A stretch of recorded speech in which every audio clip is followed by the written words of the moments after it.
Prodi Pendidikan Bahasa Inggris. Di sini aku akan ngejelasin apa itu filsafat pendidikan serta akan kasih tahu apa sih itu teori manajemen pendidikan. Oke, langsung aja. Yang pertama, pengertian filsafat pendidikan. Filsafat pendidikan adalah cabang ilmu yang mengkaji dan mengkritisi prinsip-prinsip pendidikan, termasuk mengapa pendidikan itu penting dan bagaimana seharusnya dilaksanakan. Ia berusaha menjawab pertanyaan dasar mengenai tujuan pendidikan dan hakikat manusia. Selanjutnya ada teori-teori utama. Ada beberapa teori utama dalam filsafat pendidikan, seperti idealisme, realisme, praktisme, dan eksistensialisme.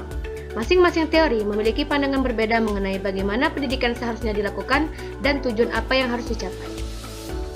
Kemudian masuk ke peran dalam praktik pendidikan.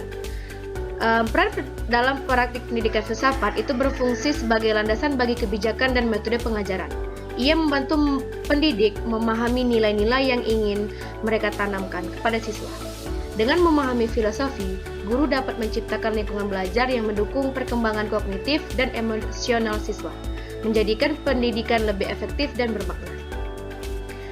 Masuk ke pembahasan yaitu manajemen pendidikan. Konsep manajemen pendidikan itu mencakup perencanaan, perorganisasian, pengarahan, dan pengendalian sumber daya dalam konteks pendidikan. Tujuan utamanya adalah untuk mencapai efisiensi dan aktivitas dalam proses belajar mengajar, serta memastikan bahwa tujuan pendidikan dapat tercapai dengan baik. Manajemen yang baik dapat berkontribusi pada peningkatan kualitas pendidikan. Kemudian ada teori manajemen pendidikan. Teori manajemen pendidikan itu mencakup berbagai pendekatan, seperti teori klasik, teori perilaku, dan teori sistem.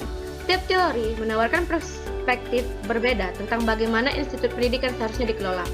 Teori klasik misalnya, untuk menekankan struktur organisasi dan prosedur. Sedangkan untuk teori perilaku itu lebih fokus terhadap interaksi manusia dalam suatu organisasi. Kemudian implementasi manajemen dalam pendidikan. Itu meliputi penerapan strategi manajemen untuk meningkatkan kinerja sekolah.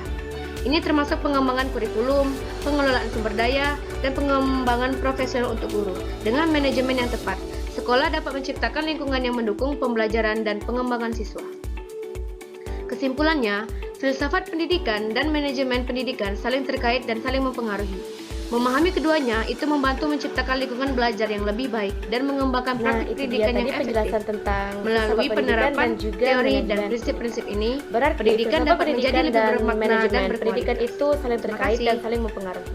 Untuk memahami keduanya, itu dapat membantu menciptakan lingkungan belajar yang lebih baik dan juga mengembangkan praktik pendidikan yang lebih efektif. Oke, untuk teman-teman semua yang udah nonton video ini dari awal hingga akhir, terima kasih ya. Dan juga jangan lupa tunggu video-video selanjutnya. Bye-bye.